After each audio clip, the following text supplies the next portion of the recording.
ತಾವು ಈಗ ರೆಗ್ಯುಲರ್ ಆಗಿ ಪ್ರಚಾರ ಮಾಡ್ತಾರೆ. ಇವತ್ತು ವಕೀಲರ ಸಂಘಕ್ಕೆ ಬಂದಿರ ಏನೆಲ್ಲಾಗಿದೆ? ಅತ್ಯಂತ ಸಂತೋಷದ ವಿಷಯ. ಭಾಳ ವರ್ಷಗಳಿಂದ ಆಗಬೇಕಾಗಿರೋ ಕೆಲಸ, ಆದರೆ ಈ ನಿಟ್ಟಿನಲ್ಲಿ ಇವತ್ತು ಭೇಟಿ ಕೊಟ್ಟಿದ್ದೀನಿ. ಅದು ಸಂತೋಷದ ವಿಷಯ. ಎಲ್ಲ ಉತ್ಸಾಹದಿಂದ ಎಲ್ಲರೂ ಭಾಗವಹಿಸ್ತಾ ಇದ್ದಾರೆ ಮತ್ತು ವಕೀಲರು ಒಂದು ಸಮುದಾಯದ ಒಂದು ಸಲಹೆ ಯಾವಾಗಲೂ ಬೇಕಾಗಿದೆ. ಅದಕ್ಕಾಗಿ ನಾವು ಅವ್ರ ಕಡೆ ಯಾವಾಗಲೂ ಅವ್ರ ಸಲಹೆಯೊಂದಿಗೆ ವಲಯ ಮಾಡೋಣ. ತಂದೆಯವರು MP ಆಗಿದ್ದಾಗ ನೀಡಿದಂಥ ಅನುದಾನವನ್ನು ಸಹ ನೆನಪಿಸ್ಕೊಳ್ಳುವಂಥ ಕೆಲಸ ಆದರು. ಸೊ ಆ ವಿಚಾರ ಅದು ಅವ್ರ ಕಾಲದಲ್ಲಿ ಏನೇನು ಅವರು MP ಅವರು ಸಂಸದನಾಗಿದ್ದ ಸಮಯದಲ್ಲಿ ಏನೇನು ಕೆಲಸಗಳು ಮಾಡಬೇಕಾಗಿತ್ತು ಅವ್ರು ಮಾಡಿದ್ದಾರೆ.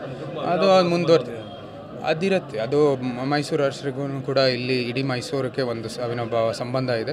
ಸೊ ಅದು ಇರುತ್ತೆ ಯಾವಾಗಲೂ. ಆದರೆ ಒಂದು ಸಂಸದನಾಗಿ ಏನೇನು ಕೆಲಸ ಆಗಬೇಕು ಮತ್ತು ಅವ್ರ ಕಡೆಯಿಂದ ಏನೇನು ಸಲಹೆ ಆಗಬೇಕು ಅದು ಭಾಳ ಮುಖ್ಯ ಅಂತ ನಾನು ಭಾವಿಸ್ತೀನಿ. ಈಗ ಸಾಕಷ್ಟು ಚರ್ಚೆ ಆಗ್ತಾ ಇರೋದು ರಾಜಕೀಯ ಅಂದರೆ ಆರೋಪ ಪ್ರತ್ಯಾರೋಪ ಅಂತೇಳಿ. ನಿನ್ನೆ ಸಿದ್ದರಾಮಯ್ಯ ಅವರು ಬಂದಿದ್ದರು. ಎಲ್ಲ ಕಾಂಗ್ರೆಸ್ ನಾಯಕರು ಸಹ ಮೋದಿ, ಪ್ರತಾಪ್ ಸಿಂಹ ವಿರುದ್ಧ ಟೀಕೆ ಮಾಡಿದ್ರು. ಯದುವೀರ್ ವಿರುದ್ಧ ಯಾರೂ ಟೀಕೆ ಮಾಡುವಂಥ ಕೆಲಸ ಮಾಡಿಲ್ಲ. ನನ್ನ ಧ್ಯಾನ ಇರೋದು ನಮ್ಮ ಅಭಿವೃದ್ಧಿ ರಾಜಕಾರಣಿ ಅದರ ಕಡೆ. ಸೊ ಅದರಲ್ಲೇ ನಾನು ಹೆಚ್ಚಾಗಿ ಅದ್ರ ಬಗ್ಗೆ ಮಾತಾಡಬೇಕು ಅಂಥದ್ದು ನನ್ನ ಉದ್ದೇಶ. ಸೊ ನನ್ನ ಆ ಒಂದು ನಿಟ್ಟಿನಲ್ಲಿ ನಾನು ಕೆಲಸ ಮಾಡ್ತಾಯಿದ್ದೀನಿ. ಅವರು ಕೂಡ ಅದ್ರ ಮೇಲೇ ಮಾಡ್ತಾ ಇರೋದು. ನಮ್ಮ ಸಾಮರ್ಥ್ಯದ ಮೇಲೆ ನಾವು ಈ ಚುನಾವಣೆ ಒಂದು ಸ್ಪರ್ಧೆ ಮಾಡ್ತೀವಿ. ತಾವು ಮೊದಲೇ ಒಂದು ಮಾತು ಹೇಳಿದ್ರಿ, ರಾಜಕಾರಣದ ಕೇವಲ ಆರೋಪ ಪ್ರತ್ಯಾರೋಪ ಅಲ್ಲ, ಅದನ್ನು ಮೀರಿದಂತಿದೆ, ಅದನ್ನು ನಾನು ಸಾಬೀತುಪಡಿಸ್ತೇನೆ ಅಂತೇಳಿ. ಆ ನಿಟ್ಟಿನಲ್ಲಿ ಸಾಗ್ತಾ ಇದೆ ಅಂತ ಅನಿಸುತ್ತಾ? ಎಲ್ಲರಿಗೂ ಬೇಕಾಗಿರೋದು ಈ ರಾಜಕೀಯದಲ್ಲಿ ಒಂದು ಬದಲಾವಣೆ ಬರಬೇಕು. ಅದು ಅಭ್ಯರ್ಥಿಯಿಂದ ಹಿಡಿದು ಚುನಾವಣೆ ಆಗಿದ ನಂತರನೂ ಯಾರೇ ಆಯ್ಕೆ ಆದ್ರೂ ಕೂಡ ಅವರ ನಡವಳಿಕೆಯಲ್ಲಿ ಒಂದು ಬದಲಾವಣೆ ಬರಬೇಕು. ಯಾವ ರೀತಿ ಟೀಕೆ ಮಾಡ್ತಾರೆ, ಯಾವ ರೀತಿ ತಮ್ಮ ಆಲೋಚನೆಗಳನ್ನು ಮಂಡಿಸ್ತಾರೆ, ಅದನ್ನ ಒಂದು ಬದಲಾವಣೆ ಬೇಕಾಗಿದೆ.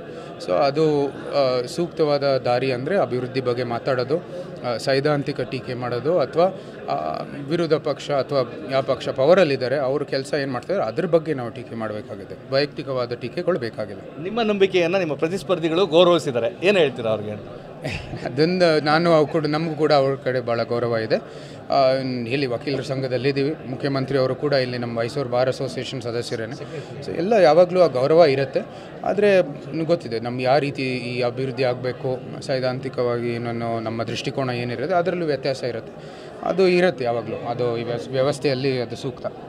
ಇದು ಯದುವೀರ ಕೃಷ್ಣದತ್ತ ಚಾಮರಾಜ ಒಡೆಯರ್ ಅವರ ಮಾತುಗಳು.